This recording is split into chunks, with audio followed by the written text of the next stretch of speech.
Today we will learn 14th century historical overview. This class is very important and informative class. So join in this class and get the gist of this class. This is meant for English literature students, at the same times the UGC NET aspirant. 14th century overview. So, the 14th century was a transformative period in English literature marked by the emergence of Middle English as the literary language, the influence of social and political upheavals like the Black Death and the Peasants' Revolt, the beginning of a more personal and realistic style of writing. Here's a concise overview. तो यहाँ पे क्या होता है, 14th century middle English start हो जाता है और यहाँ पे जो ट्रैजिक इवेंट्स जो हुआ था, black death and peasants revolution, this two important events what marked 14th century very realistic. और द राइटिंग्स, जो राइटिंग्स यहाँ पे आया था वो भी बहुत रियलिस्टिक था और पर्सनल था. Historical and cultural context. Language shift. तो लैंग्वेज तो शिफ्ट होगा ही होगा क्योंकि मिडिल इंग्लिश पीरियड का एमर्जेंस हो गया था. English began to replace Latin and French as the language of literature, law and administration after the Norman conquest, long lasting influence. तो यहाँ पे पहले क्या होता था, 14th सेंचुरी पहले लैटिन एंड फ्रेंच लैंग्वेज का ज़्यादातर यूज होता था, लेकिन जब 14th सेंचुरी आ जाता है, मिडिल इंग्लिश का जो एमर्जेंस आता है तो इंग्लिश ये सब लैंग्वेज को रिप्लेस कर लेता है.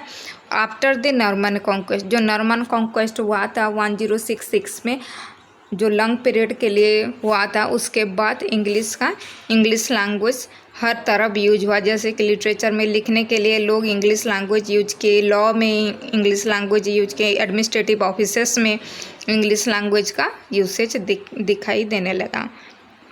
फिर क्या होता है, द ब्लैक डेथ जो 1348 to 50 होता है, and the peasants revolt 1381 caused massive social upheaval and influenced writers concerns with justice, morality and common life.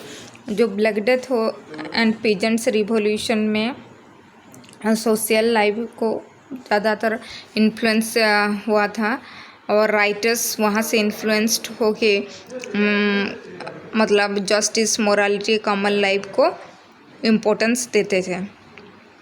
The 100 Years of War 1337 to 1453 sparked themes of nationalism and chivalry. तो ये जो 100 Years of Age का period UGC net में बहुत बार पूछा गया है. ये जो डेट्स है, पर्टिकुलरली जो पीरियड्स है, black death, peasants revolution, 100 Years of Age, ये सब आपको याद करना होगा. की लिटरेरी डेवलपमेंट्स, क्या क्या डेवलपमेंट उसी टाइम हुआ था 14th सेंचुरी में. Rise of middle English, writers started using English with regional dialects, notably the East Midlands dialect that would evolve into standard English. तो यहाँ पे इंग्लिश लैंग्वेज का एमर्जेंस हुआ था. इंग्लिश विथ रीजनल डायलेक्ट भी हुआ था. फिर ईस्ट मिडलैंड्स डायलेक्ट को स्टैंडर्ड इंग्लिश बोला जाता था. Literature becomes moral and social, works increasingly addressed moral concerns, religious reform and critics of corruption. तो लिटरेचर में मोरल एंड सोशल थीम का ज़्यादा मतलब यूज होता था. मोरालिटी को बेस करके राइटिंग्स और वर्क्स दिखाई देने लगा.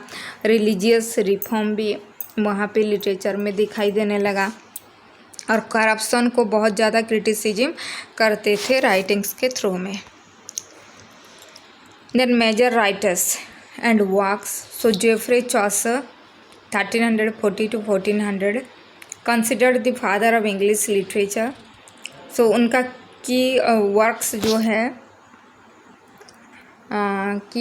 जो है the contemporary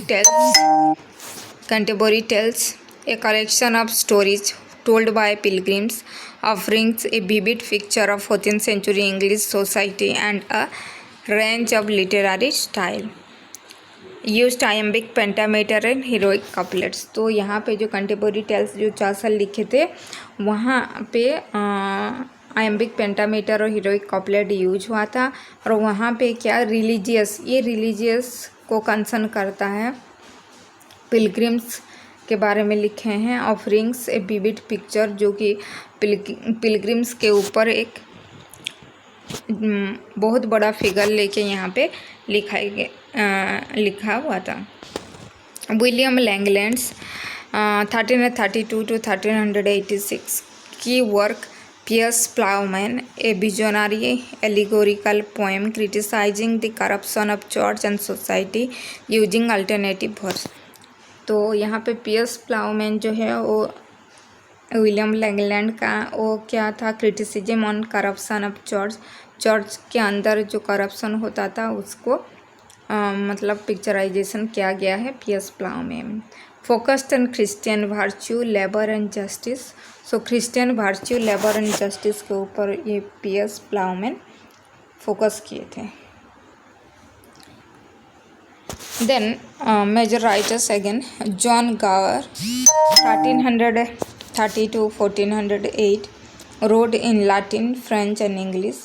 Key work Confessio Amantis, a long poem in English presenting moral tests framed as a lover's confession. So ये wrote in the book, Latin में भी ये बुक लिखा हुआ था, फ्रेंच में भी इंग्लिश में भी वो लिखे थे, मतलब जॉन गावर। और उनका वेरी इंपॉर्टेंट वर्क्स है कन्फेसियो अमांटिस। और ये ए लॉन्ग पोएम है इंग्लिश प्रेजेंटिंग मोरल टेल्स, यहाँ पे मोरल टेल्स लिखे हैं वहाँ पे। Then Paul's poet anonymous author of religious and chivalric poetry.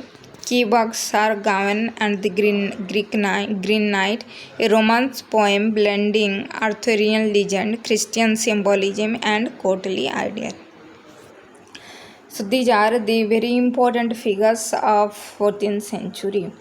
Then in literary forms, कौन कौन सा लिटरेरी फॉर्म्स वहाँ पे यूज होता था, मतलब लिटरेचर का डेवलपमेंट। और जब लिख रहे थे तो एलेगोरी, आप लोगों को पता होगा, allegory, romance, satire, social commentary, फिर क्या मिस्टीरियस एंड मोरालिटी प्ले, ये सब उन लोग यूज करते थे, लिटरेरी फॉर्म्स यूज करते थे। जैसे allegory use to convey religious and moral messages. तो एलेगोरी, अगर एलेगोरी में लिखा हुआ है तो आप लोगों को पता चलना चाहिए ये रिलीजियस और मोरल मैसेज ही देगा। रोमांस मतलब ये chivalric tales focuses on knights and noble quest, so knights लोगों का ब्रेविटी को दिखाई देगा। Then satire and social commentary, जो क्रिटिसिज्म के ऊपर बेस होगा, social criticism. Then euro mystery and morality plays, जो कि early forms of drama rooted in biblical themes and performed by guilds. So these are the literary forms that used in 14th century. Language and style, Middle English became the medium for serious literary expression, use of alliteration and rhythm and rhyme, and emerging metrical innovations like Chaucer's verse, increasing individualism and character development, especially in Chaucer's works. तो language और style में कैसा style और language ये लोग use करते थे, जैसे कि middle English became the medium serious literary expression, English को उन लोग ये यूज किए, एलिट्रेशन, राइम, ये सब यूज हो रहा था, जैसे कि चौसर के पोइट्री में और वर्स में दिखाई देता है। The next we came to conclusion. So the 14th century laid the foundation for English literature's flowering in the Renaissance. It was a period of experimentation, societal critique, and linguistic evolution. Writers like Chaucer, Langland, and Gower helped shape a distinctly English literary voice that would influence generation to generation. So 14th century is the very important part of history of English literature, और इसको आप लोगों को अच्छे से पढ़ना होगा, चाहे नेट के लिए और आपके अंडर ग्रेजुएशन कोर्स और पीजी कोर्स के लिए। Thank you.